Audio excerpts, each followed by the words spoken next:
I'm now being joined by chieftain of the People's Democratic Party, Sowunmi. Segun, you chuckle at the news of your own party. It seems one day, one new drama with the PDP. What is going on now? I mean, your BOT chairman, the state chapter of Abia State moved to suspend him. Is this a local issue or a deeper crisis like Ugo Chinyere is alleging? The hands of the FCT minister once again near some wiki. You know, there is one complex equation in mathematics. It's considered the most complex. It's called the Dupantine equation. On the surface, it's about x raised to power 3 plus y raised to power 3 plus z raised to power 3 equals to k.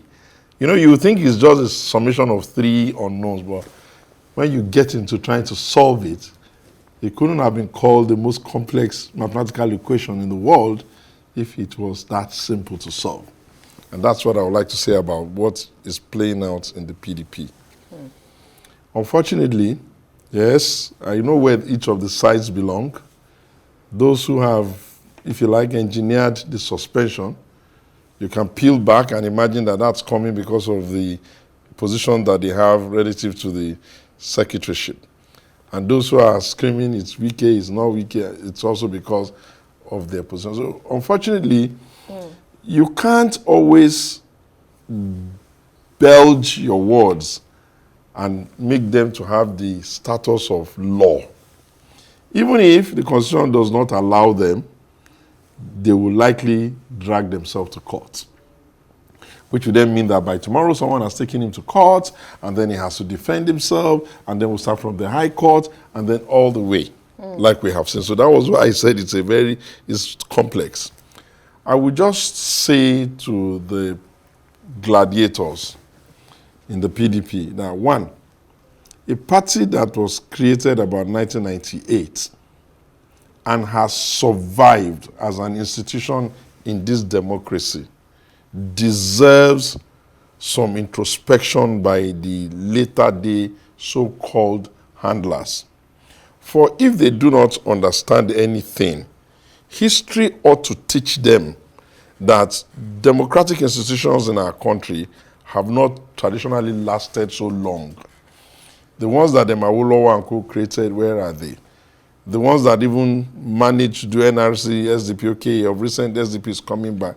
Where is the AD? Where is AC? Where is CPC? Where is Action? You know, so for PDP to have survived this far, every decent Nigerian and every decent card-carrying sympathizer, member, leader, gladiator of PDP must understand that within that survival is a celebration of us as black people demonstrating to the world that we have the capability to manage institutions for a long time.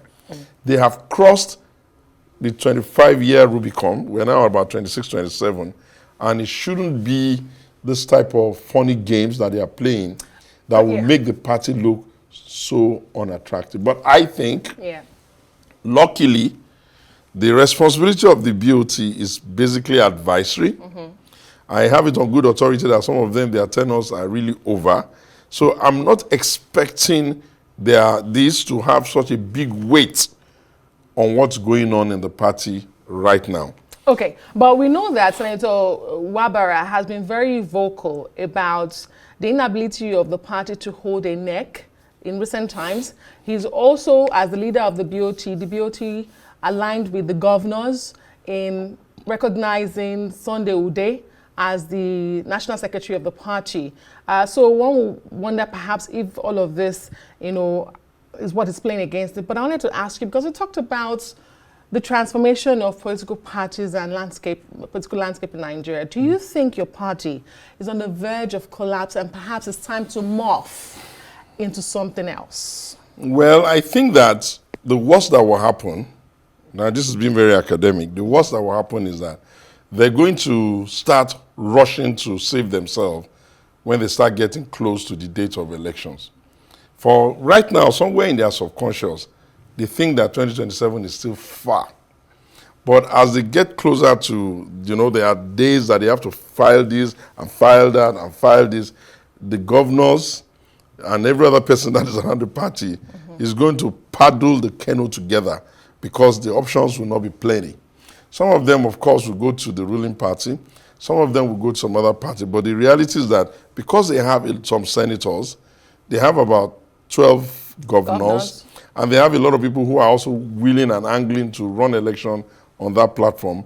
And we have a lot of structures in the rank and file, grassroots, states, which is still okay. The little storm that is happening at the very top of the apex, I suspect that enlightened self-interest is going to make them start thinking, okay, let's press the default button now. I think that we will escape it by the time we're done with the Supreme Court. Because it's clear to me that in this country, people don't understand what it means to be the bigger man in a conflict.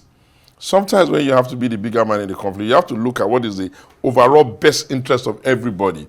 And if you have to take yourself out of the crisis, or you have to drop your position so that the organization can just move on, they haven't matured to that level. So I expect them to hold on to their respective positions. Yeah.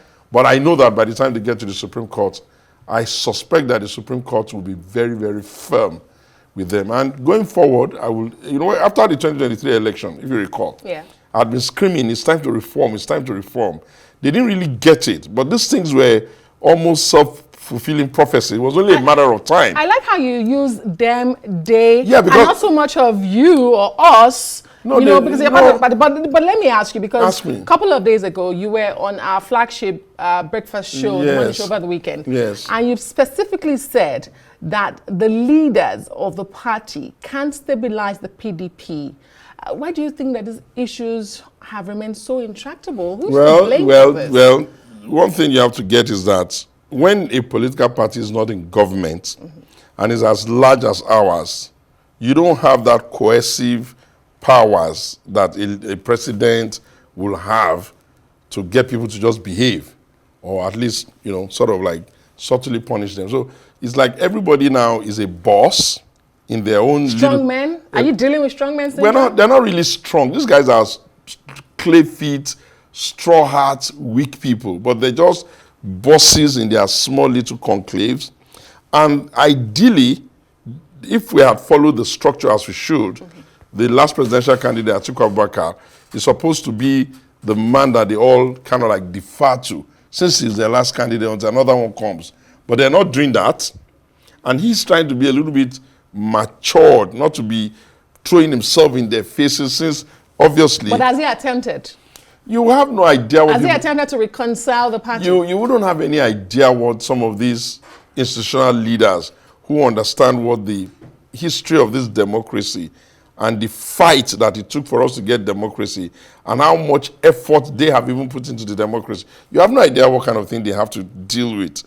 Imagine them dealing with small, quote and unquote, boys of yesterday who suddenly have made money because they have the access to the till, and they are so unruly, outrightly rude. You can't admonish them, you can't scold them, you can't advise them, because suddenly we have created an environment in Nigeria where gangsters just get away with things that ordinarily the institution of state should have been cutting them to size so that they don't become too big for the whole system. But that apart, I think that by the time we're done, we will have convinced myself that by the time we're done with all of this shenanigan, we must now come back to where our rivals are in some instance. When would that be? Isn't that too late for you? No, it won't be too late. Look, our rivals never go to court.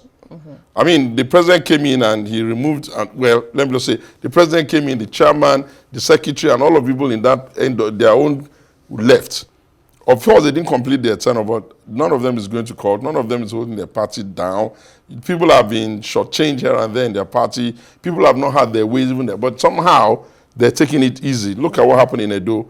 They had a governorship candidate. A few days later, they ordered for another one. And the guy that was supposed to, So I'm thinking that, although we're the University of Politics, where everybody is graduating from, but I think that we need to learn and borrow a few things from our students, which is that there must be a way and a reason why they don't go all out trying to fight for what is not what. So I think that PDP may be democratized, and we may need to hem it in a little bit. And okay, in 20 seconds, I do apologize because I cannot let you leave here without answering this question. What's that? You know the man very well. Atiku Abubakar, you were once his spokesperson during his attempt to become president. Yesterday, he met with his former boss, Olusegun Obasanjo. He said it was not politics, but a lot of Nigerians refuse to believe that. Okay. Is he running, as I told you, if he's running for 2027? And are these meetings about 2027? I think what I can say is this. Atiku Abubakar has demonstrated the ability to be the man in the arena. The man in the arena is that guy that falls down, stands up, falls down, stands up again.